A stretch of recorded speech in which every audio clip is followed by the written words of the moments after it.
আসসালামু আলাইকুম। আশা করি সকলেই ভালো আছেন। প্রিয় চাকরি প্রত্যাশী ভাই বোনেরা, আজকে নতুন একটা নিয়োগ সার্কুলার দেখাবো। একেবারে নতুন নিয়োগ সার্কুলার, যেটা হচ্ছে টেলিযোগাযোগ অধিদপ্তরের নিয়োগ সার্কুলার। তো এখানে বেশ কিছু পদের সংখ্যা নিয়োগ বিজ্ঞপ্তিটা প্রকাশ করা হয়েছে, যেখানে এসএসসি পাশে অফিস সহায়কে 25টি পদ রয়েছে।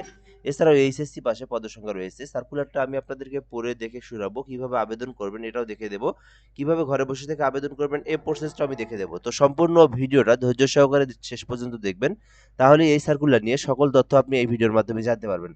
আর একটা বিষয় হচ্ছে, আমাদের চ্যানেলে যারা নতুন আছেন বা ভিডিওটা নতুন দেখতেছেন, অবশ্যই চ্যানেলটি সাবস্ক্রাইব করে রাখবেন। এই চ্যানেলে বাংলাদেশের সকল সরকারি নিয়োগ সার্কুলারগুলো আমরা আপলোড দিয়ে থাকি। একজন চাকরি প্রত্যাশী হয়ে থাকলে চ্যানেলটিতে সাবস্ক্রাইব করে আমাদের সঙ্গে যুক্ত থাকবেন। টেলিযোগাযোগ অধিদপ্তর ডিউটি এর তেজগাঁও ঢাকায় নিম্নলিখিত রাজস্ব খাতভুক্ত শূন্যপদসমূহে অস্থায়ীভাবে সরাসরি নিয়োগের লক্ষ্যে বাংলাদেশের নাগরিকদের নিকট থেকে অনলাইনে অ্যাপ্লিকেশনের জন্য আহ্বান করা যাচ্ছে। অর্থাৎ এটা কিন্তু সরকারি রাজস্ব খাতভুক্ত স্থায়ী নিয়োগ সার্কুলার। বাংলাদেশের যে কোনো জেলার যে কোনো প্রার্থী চাইলে আবেদন করতে পারবে, ছেলে মেয়ে উভয় আবেদন করতে পারবে। অনলাইনের মাধ্যমে আবেদন করতে হবে, এই বিষয়গুলো এখানে বলে দেওয়া রয়েছে। 1 নম্বর পদের নাম পিএ কাম কম্পিউটার অপারেটর, যেটা 14 গ্রেডে 6টি পদ রয়েছে। তো পিএ কাম কম্পিউটারে আবেদন করতে শিক্ষাগত যোগ্যতা চাওয়া হয়েছে যে কোনো স্বীকৃতি বিশ্ববিদ্যালয় থেকে স্নাতক অথবা ডিগ্রি। অর্থাৎ যারা অনার্স পাস করেছেন অথবা যারা ডিগ্রি পাস করেছেন, তারা কিন্তু এই যে পিএ কাম কম্পিউটার অপারেটর আবেদন করতে পারবেন। আর এখানে কম্পিউটার সম্পর্কে বেসিক নলেজগুলো জানা থাকলে আবেদন করা যাবে। 2 নম্বর পদের নাম রয়েছে অফিস সহায়ক। 25টি পদ রয়েছে এখানে। শুধুমাত্র এসএসসি পাস করে আবেদন করা যায়। জাস্ট এসএসসি পাস করেছেন তাহলে আপনারা অফিস সহায়ক পদে আবেদন করতে পারবেন। 25টি পদ রয়েছে এখানে। তো যারা এসএসসি পাস এটাতে আবেদন করবেন, আর যারা এইচএসসি পাস তারা এটাতে আবেদন করতে পারবেন। সরি, যারা অনার্স বা ডিগ্রি পাস তারা এটাতে আবেদন করতে পারেন। তো এই ছিল মূলত এই দুইটা পদের বিস্তারিত তথ্য। এরপরে দেখবো আবেদন করতে বয়সটা অবশ্যই 18 থেকে 32-এর মধ্যে হতে হবে। 32 বছর পর্যন্ত আপনারা আবেদন করতে পারবেন। এরপর এখানে দেওয়া রয়েছে কিভাবে আপনারা আবেদন করবেন এই অ্যাপ্লিকেশনে। তো আবেদনের জন্য যারা নিজেরা আবেদন করতে পারেন, তো আপনারা ক্রোম ব্রাউজারে অথবা গুগলে যে কোনো একটা ব্রাউজারে যাবেন, যাওয়ার পরে সার্চ করবেন telecom DEPT Teletalk dot com BD. আমি আবারও বলি, একটু জুম করে দেখাচ্ছি আপনাদেরকে লিঙ্কটা।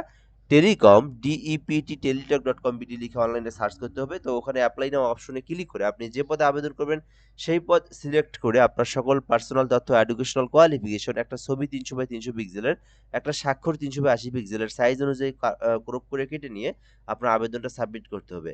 আর এই আবেদনটা কিন্তু 16ই মার্চ শুরু হয়েছে, যেটা কিন্তু 16ই এপ্রিল পর্যন্ত চলমান থাকবে। অর্থাৎ বর্তমান আবেদনটা চলমান, যেটা কিন্তু 16ই এপ্রিল পর্যন্ত আপনারা এই আবেদনটা করতে পারবেন। এর মধ্যে একটা বিষয় বলে নেই, অনেকেই আমাদের মাধ্যমে আবেদন করে নিতে চায় ঘরে বসে থেকে। আমাদের হোয়াটসঅ্যাপ নাম্বার একটা দেওয়া রয়েছে, আমরা সেই নাম্বারটা আপনাদেরকে দিয়ে দিচ্ছি এখানে। তো আপনারা চাইলে আমাদের মাধ্যমে আপনারা ঘরে বসে থেকে একদম নির্ভুল উপায়ে আবেদন করে নিতে পারেন। বাংলাদেশের যেকোনো সরকারি চাকরির আবেদন ঘরে বসে থেকে নির্ভুলভাবে করতে আপনারা এই হোয়াটসঅ্যাপ নাম্বারে এসএমএস করতে পারেন। আমরা আপনাদেরকে একটা ফর্ম দেবো, আপনি ইনফরমেশনগুলো পূরণ করে দিবেন। আমরা আপনাকে সুন্দর করে অ্যাপ্লিকেশন করে সঙ্গে, সঙ্গে কপিটা পাঠিয়ে দেবো। তো চাইলে আবেদন করে নিতে চান ঘরে বসে, তারা যোগাযোগ করতে পারেন। আচ্ছা, এরপর আমরা দেখব যারা নিজেরা আবেদন করবেন, আবেদন করার পরে একটা ফি জমা দিতে হয়, যেটা হচ্ছে সরকারি ফি। তো এখানে সরকারি ফি বলা হয়েছে, 1 নম্বর যে পদটি এটাতে আবেদন করতে চাইলে, পিএ কাম কম্পিউটারে আবেদন করতে চাইলে 112 টাকা। অপর যে পদ রয়েছে অফিস সহায়ক, এটাতে আবেদন করলে 56 টাকা ফি জমা দিয়ে আপনাকে পেমেন্টটা সম্পূর্ণ করতে হবে।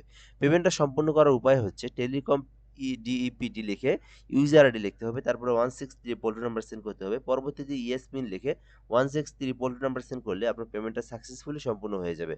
তো এই ছিল মূলত আজকের এই ভিডিও বা আপনাদের এই টেলিকম যোগাযোগের যে সার্কুলারটা, টেলিকম অধিদপ্তরের টেলিযোগাযোগ। তো সকল তথ্যগুলো আপনাদেরকে দেখায় দেওয়া হলো। তো যারা আবেদন করতে চাচ্ছেন আবেদনটা করতে পারেন। এটা হচ্ছে সরকারি স্থায়ী রাজস্ব খাতভুক্ত একটা নিয়োগ সার্কুলার।